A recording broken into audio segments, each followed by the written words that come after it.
ये बात साल 2000 की है। बात कर रहा हूं उत्तराखंड के एक शहर ऋषिकेश में। एक अंग्रेज गंगा में स्नान कर रहा था और स्नान करते करते उसके मुंह में कुछ चीज आ जाती है।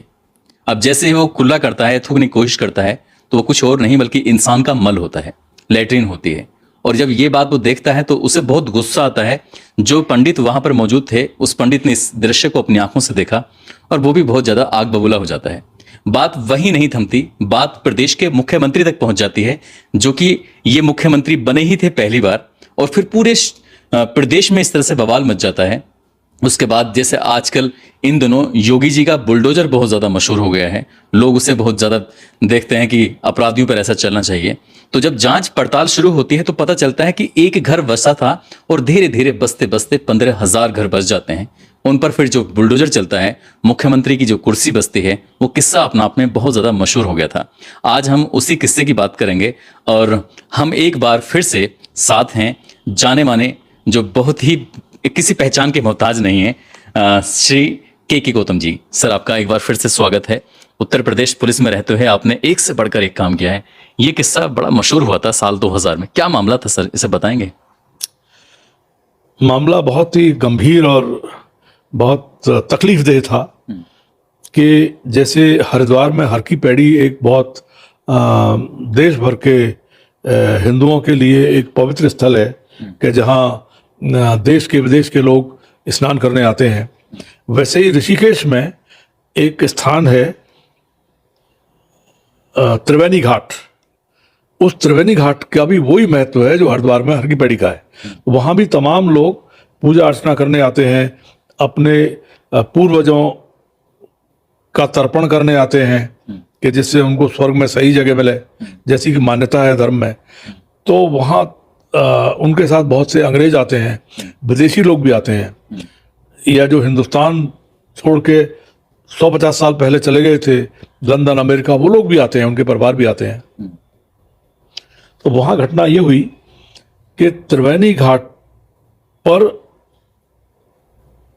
गंगा को और ऋषिकेश को डूबने से बचाने के लिए अंग्रेजों ने गंगा और ऋषिकेश के बीच में एक 20 फुट चौड़ा और 20 फुट गहरा बांध बना दिया था, जिससे कि गंगा ऋषिकेश को नुकसान ना कर सके, वरना ऋषिकेश के घर बह जाते थे कई और बहुत जानी माली नुकसान होता था।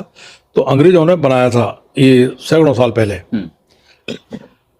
उस बंदर के और गंगा के बीच में जो जगह थी सिंचाई विभाग की, उस जगह धीरे धीरे करके किसी ने एक झोंपड़ी डाल ली, किसी ने एक घर बना लिया। धीरे धीरे वहाँ तमाम 2 मंजिला मकान बन गए, 3 मंजिला मकान बन गए, हजारों झोंपड़ियां पड़ गई। अब जो बंदा था जो 10 फीट जमीन के नीचे था, उनका मल मूत्र इधर तो आ नहीं सकता था। वो 15,000 लोगों का मल मूत्र गंगा में जा रहा था। और वहां से 400-500 मीटर की दूरी पर ही ये था त्रिवेणी घाट। पवित्र स्थल माना जाता है। पवित्र स्थल क्या, उसको बिल्कुल गंगोत्री के बाद ऋषिकेश को ही सबसे पवित्र स्थल माना गया। उसके बाद हरिद्वार में जाती है गंगा। तो बहुत ऊंचा स्थान है ऋषिकेश का, उसको संतों की नगरी कहा जाता है। तो वहां कुछ लोग स्नान कर रहे थे, उन्होंने देखा कि मल के टुकड़े बह के आ रहे हैं और नहाते नहाते कुछ लोगों के बताया जाता है कि वो मुंह में भी कोई टुकड़ा चला गया था और उससे बहुत हाहाकार मच चुका था। और पूरे प्रदेश में इस बात की एक बड़ा गलत मैसेज चला गया था कि कहाँ है प्रशासन और कौन देख रहा है इसको, ये गंदगी फैली हुई है, जहां आचमन लेना तो दूर, नहाना भी मुश्किल हो गया है। तो इस बात की मैसेज हम लोगों तक भी आई। गंगा सभा वाले इकट्ठे हुए, मुझे और एसडीएम को बताया पूरी बात। फिर वो लोग मुख्यमंत्री जी के पास भी गए, उनका ये क्या हो रहा है आपके रहते हुए। तो मुख्यमंत्री कौन थे? मुख्यमंत्री थे श्री नित्यानंद स्वामी। पहले मुख्यमंत्री थे? पहले मुख्यमंत्री थे जब उत्तराखंड प्रदेश बना। और वो इतने शरीफ आदमी थे, बीजेपी के बड़े कद्दावर नेता थे, लेकिन वो बहुत ही जमीन से जुड़े हुए थे। जब मैं ऋषिकेश देहरादून में पोस्टेड था तो कई बार किसी काम के लिए हमारे घर आ जाते थे, कभी हम उनके घर चले जाते थे। उनमें कोई बनावट नहीं थी, कोई घमंड नहीं था, कोई अहंकार नहीं था। एक इतना सरल व्यक्ति पहला मुख्यमंत्री बना, और वो चूंकि अटल बिहारी वाजपेयी के बहुत नजदीक थे, उनकी कृपा थी, उनका आशीर्वाद था, तो वो मुख्यमंत्री बनाए गए और अच्छा काम कर रहे थे। तब तक ये ऋषिकेश कांड हो गया जो त्रिवेणी घाट पर हुआ। इसको लेके बड़े चिंतित हुए, क्योंकि मेरी पहले से जान पहचान थी बहुत अच्छी, हमको बहुत प्यार देते थे, इज्जत देते थे। तो उन्होंने मुझको बुलाया कि आप सीओ हैं ऋषिकेश में, गौतम साहब ये तो बड़ी भारी समस्या हो गई है। तो मैंने सर आप आदेश करिए, वो जब तक घर नहीं हटेंगे ये गंदगी दूर होने वाली नहीं है, क्योंकि उनका मलमूत्र तो गंगा में जाना ही है, और ये अवैध रूप से रह रहे हैं। सिंचाई विभाग की जमीन है, और सिंचाई विभाग की बड़ी लापरवाही है या बेईमानी है, या तो वो पैसे लेके इनको बेच रहे हैं जमीनों को, या उनसे किराया ले रहे हैं, या आंख मूंद के सो रहे हैं। कोई ना कोई कमी है सिंचाई विभाग की है। तो बोले इसको मैं चाहता हूं कि आप इस संकट को सुलझाओ। मैंने कहा आपने एक भरोसा हमारे ऊपर रखा है, तो मैं इसको सुलझाने का पूरा प्रयास करूंगा। बोले खूबसूरती से सुलझाइएगा। मैंने कहा बहुत खूबसूरती से सुलझाऊंगा, आप चिंता मत करिए, भाई गोली नहीं चलनी चाहिए। मैंने कहा बिल्कुल नहीं चलेगी। ये उनको आश्वस्त किया कि मुख्यमंत्री की बड़ी भारी जिम्मेदारी है। तो मैंने आके प्लानिंग किया कि अब किया क्या जाए। तो मैंने सिंचाई विभाग के सारे अधिकारियों की मीटिंग बुलाई। सर एक सेकंड में बात रोक रहा हूँ, मुझे हंसी इसलिए आई थी क्योंकि खूबसूरती वाली बात है, शायद आपको वो जानते होंगे पहले से कि ये लठ भी चला सकते हैं और जरूरत पड़ने पर और भी आगे बढ़ सकते हैं। नहीं, मैं अपराधियों के खिलाफ तो कोई भी एक्शन करने को तैयार रहता था, किसी भी हद तक जा सकता था, क्योंकि मेरा सीधा आपको बताऊं, एक ही सिद्धांत था कि एक शहर में या तो पुलिस रहे या बदमाश रहे, दोनों को एक साथ नहीं रहना चाहिए। पुलिस रहती थी, बदमाश बस फिर तो पुलिस ही रहती थी। और मैं कहता था भाई तुम्हारी पेश जाए तो मेरा सामान उठा के फेंक दो, और मेरी पेश जाएगी तो तुम्हें नहीं रहने दूंगा, और यह सुधर जाओ। मेरा ऐसा नहीं था कि मैं उन्हें बर्बाद करना चाहता था, मैं चाहता था कि वो सुधर जाए, या तो सुधरना होगा या शहर छोड़ना होगा, ये सीधा फटका था। और जो नहीं सुधरेंगे उनको तो फिर शहर छोड़ना होगा और या जेल में रहना होगा, और अगर हमारे ऊपर गोली चलाई तो निशाना हमारा अच्छा होगा। आपको तो मुख्यमंत्री होना चाहिए था। चलिए, भगवान ने जो कुछ दिया वो। सिंचाई विभाग से जब आपकी मीटिंग होती है तो मैंने उनसे कहा, मैंने कहा साहब देखिए ये आपकी जमीन है, इसमें ये लोग बसे हुए हैं, मैंने तो नहीं बसाए, एसडीएम ने तो नहीं बसाए, मुख्यमंत्री ने नहीं बसाए, ये बसाए सिंचाई विभाग नहीं है। या तो ये कारण है कि ये प्लॉट कर करके आपने बेच दिए, पैसे ले लिए, या आप इनसे किराया वसूल करते हो। बोले साहब हमने बेचे नहीं ना, हम किराया वसूल। तो मैंने कहा आपकी लापरवाही है। लापरवाही भी उतनी ही जिम्मेदार है। लापरवाही से पूरे ट्रक के 50 आदमी मर सकते हैं, गंगा में गिर जाएगी बस, तो वही मर्डर हुआ। तो आपकी लापरवाही की वजह से अगर हैं तो फिर और खराब बात है, अपने पैसे भी नहीं लिए और उनको बसा भी दिया। ये कोई मानने को तैयार नहीं हो सकता कि आपने बिना पैसे खाए हुए इनको बसाया हो और आप सो रहे हो। भाई आप इस जमीन के केयर टेकर हैं, आपके रहते हुए कैसे बस गए इतने लोग? बोले साहब हमसे पहले वालों ने बसाए। तो मैंने वो भी जल जाएंगे जब जांच होगी, तो जो जिम्मेदार पाए जाएंगे, चाहे 200 आदमी जेल जाने पड़े, जेल जाना पड़ेगा सबको। तो क्या करें साहब? मैंने कहा हटाइए इनको। भाई जब यहां आप देख रहे हैं कि मलमूत्र आ रहा है त्रिवेणी घाट पर, तो यही मलमूत्र आगे भी जा रहा है गंगा में। तो जहां जहां जो लोग हैं वो सब अपवित्र हो रहे हैं, गंदगी फैल रही है, बीमारियां फैलेंगी इससे। मैंने कहा आपने बहुत बड़ा अपराध किया है, आप क्षमा योग्य नहीं हैं। आपके खिलाफ तो ऐसी मिसाल सजा दी जानी चाहिए कि आने वाली पीढ़ियां भी याद करें। घबराहट हो गई, जमीन निकल गई पैर के नीचे से। मैंने कहा बख्शूंगा नहीं, जांच में जो दोषी पाया जाएगा, ध्यान रखना इस बात। और आप दोषी प्रमाणित तौर पर हैं कि आप सो रहे हैं या बेईमानी कर रहे हैं, और ये कब्जा होता जा रहा है और मलबूत जा रहा है। माननीय मुख्यमंत्री कितने चिंतित हैं, इस चिंता में उनका हार्ट फेल हो सकता है। वो बड़े पूजा पाठी आदमी हैं, बड़े धार्मिक व्यक्ति हैं, इस बदनामी को झेल नहीं पाएंगे। सरकार जा सकती है इसमें, महज आपकी आपराधिक कृत्यों की वजह से। बड़े परेशान हुए, फिर हमने वो एप्लीकेशन लेके गंगा सफा वालों से जांच के लिए एसडीएम से, और मैंने भेज दी कोतवाल के पास कि जांच करो, जांच करके बाद 24 घंटे में कार्रवाई करिए।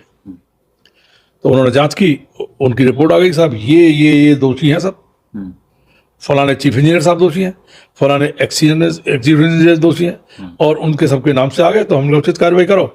उनके खिलाफ एफआईआर लिखी गई, सभी खिलाफ। अच्छा। और उनके अलावा उनसे पहले वाले कम से कम 50 साल के जो अधिकारी थे उनके नाम निकाल के उनके खिलाफ एफआईआर जिंदा है। तो हाँ, क्योंकि वो जो गांव बस रहा था वो एक आध दशक में नहीं, कई दशकों में बसा हुआ। ये दसवां बना। तो आजादी से पहले से ही बसेस, जब वो बंदा बनाया अंग्रेजों ने तो अच्छी जगह मिल गई ना वहाँ लोगों को, तो तब के अधिकारी बसाते ही रहे, हटाने का तो नाम ही नहीं लिया किसी ने। मैं ये कहता हूँ कि पहले वालों ने भी अगर बसाया तो आप क्यों नहीं हटा रहे भैया? तो आप उन्हें हटाइए और या खुद इस्तीफा देके जाइए, यहाँ से भागिए। फिर सर एफआईआर के बाद में क्या तो होता जब एफआईआर हुई तो हमारे कोतवाल साहब पहुंचे वहाँ पूरे दल बल के साथ। बोले साहब गिरफ्तारी अभी इसलिए नहीं कर रहा हूँ कि आप बहुत वरिष्ठ अधिकारी हैं, सिर्फ 12-14 घंटे का टाइम देता हूँ, खाली करेंगे? आप इनको खाली कराइए, और यह जो आपको कहीं से मदद पहुंच रही हो तो कर लीजिए, शोर सिफारिश। स्पष्ट कह दिया कि जिन लोगों की आपराधिक कार्यों की वजह से गंगा में मल मूत्र बह के आ रहा है त्रिवेणी घाट पर, हर की पैड़ी पर, उन सिंचाई विभाग के अधिकारियों की गिरफ्तारी के बिना ये हल होगा ही नहीं मामला। और मुख्यमंत्री जी को मैंने बता दिया, नित्यानंद स्वामी जी को, कि साहब अब इनकी गिरफ्तारी की जाएगी और इनको जेल भेजा जाएगा, उसके बिना ये। तो वो इतने डर गए पूरे सिंचाई विभाग कि वो सब इकट्ठे होके आए हमारे पास कि साहब अब हम क्या करें। मैंने कहा आप एप्लीकेशन लिखिए हमारे नाम कि साहब हम इन सब अवैध बसे हुए लोगों को, जिनके मलमूत्र गंगा में जा रहे हैं, इनको तुरंत हटाना चाहते हैं, हमको पुलिस छोड़ दिया जाए। तो हटाने की जिम्मेदारी आ गई उनके ऊपर, और आई डर की वजह से कि नहीं तो गिरफ्तारी होगी। तो एफआईआर दर्ज है। तो उन्होंने हमसे मांगा, तो मैंने एक बटालियन यानी 8-9 कंपनी पीएसी बुलाया और बहुत सारा फोर्स दरोगा सिपाही बुलाए बाहर से, और टाइम तय हो गया एक दिन सुबह 5 बजे से। बुलडोजर उन्होंने खुद मंगाए। बुलडोजर आ गया था उस दौर में?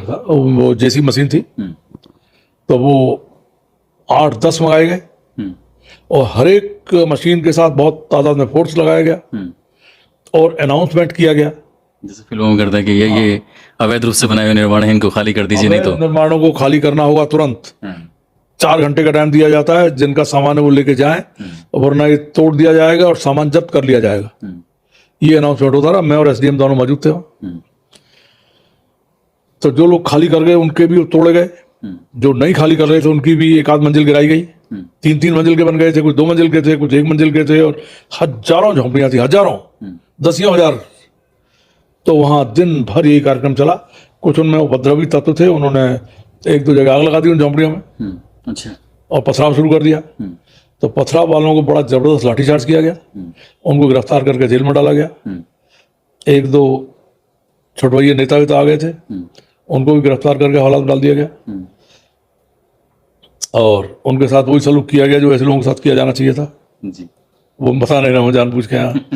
तो वो सब जब डाल दिए गए हवालात में तो शांत हो गए, और लाठीचार्ज हुआ पथराव करने वालों में, गिरफ्तारी कसके हुई, और वो 2 दिन में पूरा गिरा दिया गया। 2 दिन लगातार, बल्कि 2.5 दिन, तीसरे दिन चला। 3 दिन में उन सबको हटा दिया गया, उनको सबको खाली करना पड़ा, अपना सामान लेके ज़्यादातर लोग चले गए। जब उन्होंने देखा कि यहाँ कुछ अब सुनवाई होने वाली नहीं है, फिर जब उसको खाली करा दिया गया तो फिर नगर पालिका की और बहुत सारी टीमें इनकी लगाई गई, मलबे को हटाया गया, साफ सफाई हुई, फिर को धोया गया। वो गंद जो थी वो गंगा में नहीं जाने दी, वो गंद को इकट्ठा करके वो म्यूनिसिपैलिटी के वो टैंकर ले गए।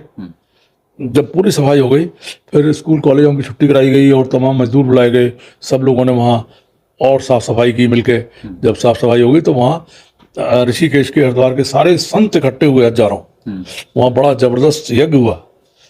और उसके बाद जब बहुत जबरदस्त इज्जत हुई, और ऋषिकेश के सभी संतों ने, जिसमें अग्रणी थे परमार्थ निकेतन के